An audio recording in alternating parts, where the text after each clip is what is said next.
In this video, guys, we're going to look at examine your trading history to find edge. Stay tuned. Hey guys, warm welcome to you. All right, so many of us have a good trading history.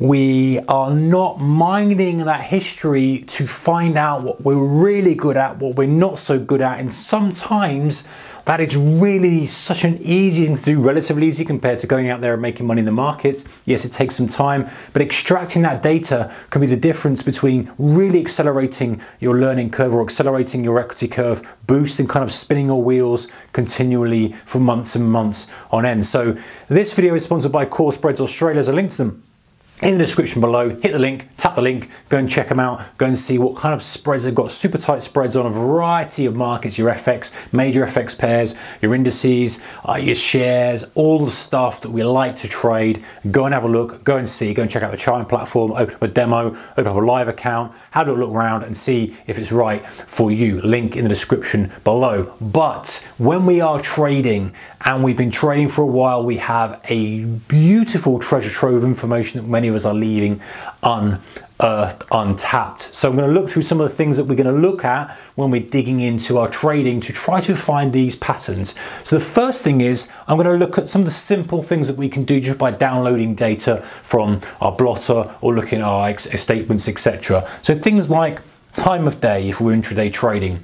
Are we in the morning? Are we in the afternoon? You don't have to be very specific and go, well, at 8:02. You can say, right, on the open or lunchtime in the afternoon. Easy way to split the session up into three. And you can allocate and go, well, actually, look, I'm very poor in the afternoon. I'm only winning on 10% of my trades in the afternoon. Or I'm very poor in the morning. Or if we look at day of week, if you're a swing trader or a day trader, you might find on Monday, you're making rash decisions because you feel like you need to be doing something after the weekend. You might find on Friday you're making rash decisions whether you're swing trading or day trading because the week's coming to a close and you're fatigued. You don't know where the patterns are, and so if you find a pattern, you say, listen, I've not made a winning trade on Friday in my swing trading account for the past year. Well, guess what, genius? You just know not to trade on Friday. We're human beings, we're fallible. Same on Monday, you might be too eager to pull the trigger on something.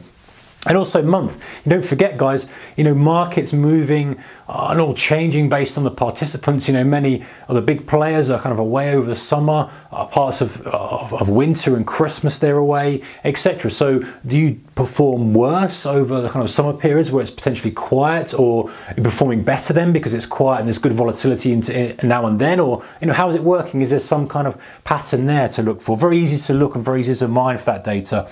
And then look at the market. So this is kind of printing off your chart and going, well, what type of market is it I'm trading? Which markets am I trading? And that's an easy one as well. You can rank your kind of profitability based on markets. If you trade multiple markets, you're like, well, look, I'm losing money on crude oil, but I'm making it on this and I'm making it on this. Well, why don't you leave crude oil for now and come back to that later and try to find something that works for that? Easy kind of solution. Or look at my best performers are this type of market condition, i.e., when it's chopping around or when it's in a trending market, when we've got daily in an uptrend, I'm very good at kind of capturing more chunks of that. Okay, so but I'm very bad when we're just sitting there, red day, green day, red day, green day. Okay, well, easy, I won't trade those type of days. I won't trade crude oil, or I won't trade those, hypothetically, depending on what comes out. And then you've got like the market broader theme position. So are you at all-time highs in the market? Are you at all-time lows? Are you in the middle of a range? Is there some kind of pattern there with that? There isn't always, of course, but there could be. You could find out that you're very, very good at trading when the market is just kind of broken out of a long-term range or whatever it may be. That might be something that's really good for you. You might be not so good when the market's making fresh 52-week highs or whatever. Sometimes this data just sticks out and you go, whoa, well, there's an easy fix there. If I just make that tweak, that's going to immediately impact my P&L positively. And then we've got like the deeper dive. So then we kind of look at the trade setup. Are you buying pullbacks in a trend? Are you trading counter trend? Are you a very good trend trader and are you very poor counter trend trader? Do you find it, you kind of having losing days and months when you're constantly trying to fight the trend, or is that your thing? Again, you kind of don't know this unless you dig into some of the previous trades you've got. Stop size, in other words, are your better trades where you give it a bit more room? Or are your better trades where you're keeping stops tight and you're not giving it much room and you'll kind of bring it up to break even? What's the theme behind the stop potentially? And then we've got scaling strategy, a market limit, hold duration. So things like, are you scaling? If you're scaling out of position, does that help trades for you? What about if you're using market orders or limit orders? When you're placing your orders at key levels and leaving the market to come to those levels, is that beneficial to your trading, or are you better off reacting when you see the trigger that you want? What's the general theme of that, if any? Again, these may not apply. And stuff like hold duration, are your better trades when you hold them a little bit longer?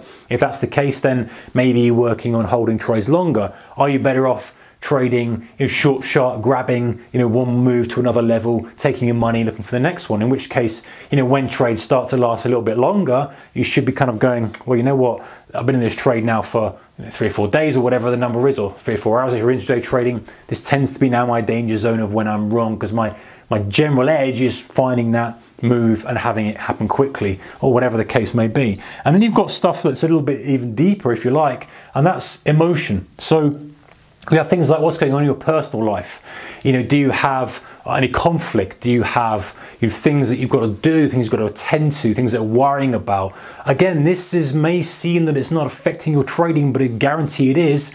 If you're worried about something that's something you've got to do in the middle of the week, or you've got to always leave the screens to go and do a family school run at some time on a certain day, and you end up being a little bit more eager to get the trades done before you have to leave, that kind of stuff. Sometimes you don't recognize that, but subconsciously you end up behaving in a way that's detrimental to your trading. Then there's things like health and mindset. So how's your health, in good healthy condition, all that kind of stuff. And that mindset of how you're thinking. Are you thinking positively? Are you upset about your trading? Are you disappointed? Is something else affecting it? Again, these are little things that you can often see. Sometimes you go back and mine your data and you go back and look at trading history, but you can go back and go, well, actually, that Christmas there was when I was thinking about this, or that was a summer period where, I was feeling ill quite regularly, or whatever the case may be. And you can notice the adjustment in your P&L and go, well, and I know it's common sense, guys, just kind of not trade if you're not feeling great, or you've got stuff on your mind. Hopefully it's common sense,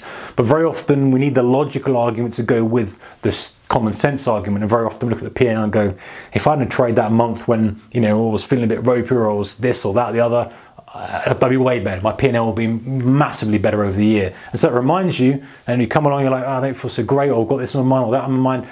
You go, right, well, I'm just not going to trade until I've sorted that out. So even though it's not on the same lines of kind of objective data, it's still something that's worth thinking about. And the final thing is equity curve position.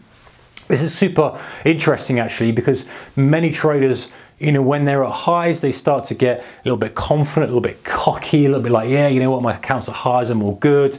And then very often when they pull back from highs, they feel more anxious about the trade, and so tend to trade to get back to highs. So they want that feeling back. But then when they're well off highs, they tend to kind of straighten themselves up, knuckle down, do everything right, and claw themselves back to highs. That seems to be the theme, I think, is that when you're a bit off highs, people are rushing and reacting to get back to highs. Others, kind of wait until they're really off the highs before they kind of pull themselves together and go, right, I need to perform better, I need to have a structure in place, a plan, etc. And when they're at highs, they're a little bit cocky and confident. I know a trader who used to always pretend in his mind that he was in deep drawdown, so he had to perform. It was like the best trades, the best setups, the best opportunities, preserve capital, all the things that we need to do. Even though his account was pushing to highs, he almost had to have that pretend in his mind to trick himself to make sure that he was doing the best things. He wasn't getting overconfident, he wasn't getting cocky, he wasn't ignoring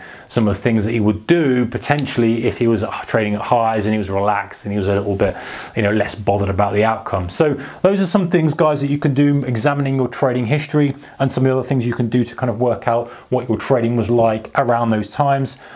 Keep it simple, you don't have to spend ages on it. But I think if you do this and you dig around, you'll probably find some themes to your trading, especially the very simple things like the time of day, the day of week. You're like, listen, man, Mondays, just look at Mondays. They stand like a sore thumb in my P&L.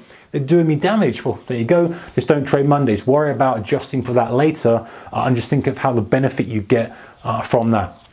Anyway guys, this video is sponsored by Core Spreads Australia. Like I say, there is a link to them in the description below. Unravel the description, hit the link, go and check them out. Go and see if the spreads are tight, and they are for many of the markets that we like to trade, many of the popular markets. So go and have a look for yourself and go and see if they're right for you. Take care, bye bye.